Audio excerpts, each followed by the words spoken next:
Welcome to Talmudic Treasures. Today we're learning Nedarim, page 15, which discusses an interesting vow that a person makes. They want to forbid sleep upon themselves. And the Talmud ends up saying that they say in a way that I'm not going to sleep today if I don't sleep tomorrow, things of that nature. Because the Talmud says that if you would just make a blanket statement and say, I am not going to sleep. So in that situation, even right now, this person is awake for the next few hours, 10 hours, 20 hours, who knows? He may have taken a lot of coffee, one of those 5-hour boost drinks. The reality is that we do not wait for him to fall asleep before we say that he's violated the prohibition of profaning a vow and also getting a punishment of lashes for violating a negative prohibition. But instead we say the second he said it, we immediately will say it's a violation, and we're going to give this person lashes, and by the way, go right to sleep. Why is that? So it's because Rabbi Yochanan mentions that not only if a person just makes a statement in general that I'm not going to sleep, so not only that situation is an impossibility, but even if a person would say, I make an oath, I swear that I'm not going to sleep for 3 days. 3 days. So on this, the Talmud says we're going to give him lashes right away and he can go to sleep right away because it's an impossibility. And as I said, therefore, the Talmud says it must be talking about a different case where he didn't make such a statement, because if he made such a statement, then that vow means nothing. And I believe this is a very important message, because there are people in life that set no goals for themselves.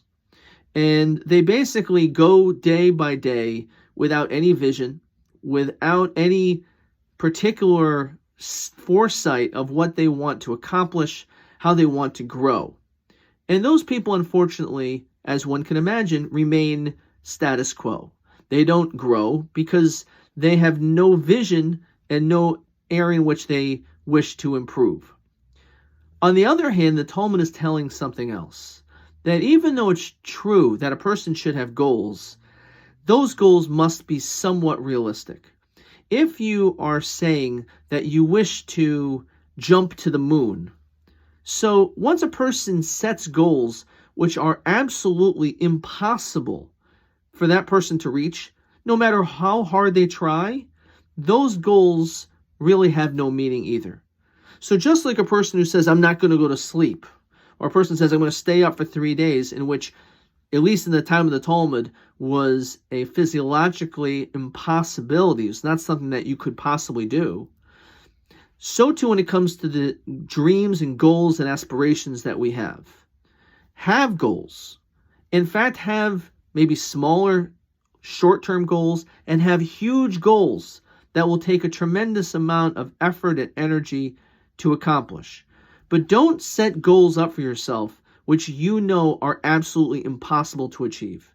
Because by doing that, not only are you setting yourself up in the future to fail, you're basically never going to begin trying at the onset.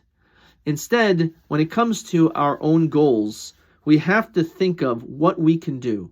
Things that may be very, very hard. That doesn't mean they're out of reach. But when something is out of arm's reach, then those are not goals at all. In fact, they may end up slowing you down. You may say, you know what, I'll never accomplish this. It's impossible. And maybe it really is impossible.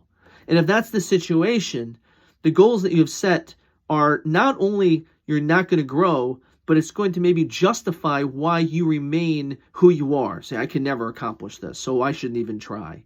Set goals for yourself, but don't set goals that are impossible to achieve.